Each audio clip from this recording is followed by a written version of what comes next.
Remember when religious groups tried sneaking intelligent design into science class? Yeah, that failed. But don't worry. They found a new way to control what your kids learn. Just take your tax dollars and fund religious schools instead. Quick recap. Intelligent design lost in court. Kitzmiller v. Dover, 2005. Turns out, God did it.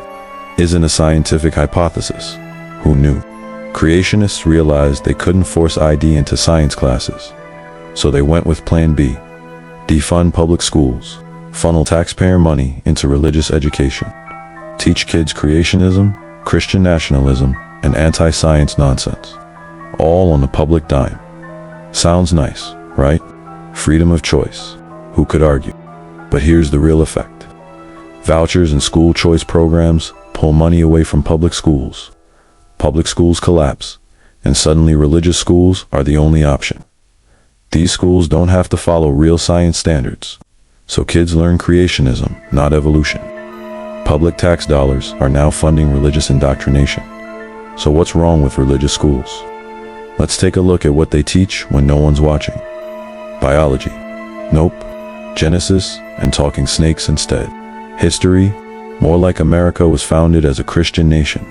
Critical thinking. Not allowed. Just believe what we tell you. And guess what? No oversight, no accountability. But don't worry. They'll still take your tax dollars. The same groups that lost the ID fight, the Discovery Institute, they're still lurking. Christian nationalist groups, right-wing politicians who want less science, more Jesus in classrooms. They aren't just pushing this in one state. This is a nationwide movement to replace real education with religious propaganda. The goal isn't choice. It's to divide education into two classes. Rich kids go to elite private schools that teach real science. Everyone else, trapped in underfunded public schools or religious schools that teach them fairy tales instead of facts. Endgame. Keep kids ignorant. Keep them obedient. Control future generations. This isn't just about education. It's about power. They don't want kids to learn science. They want them to stay uninformed.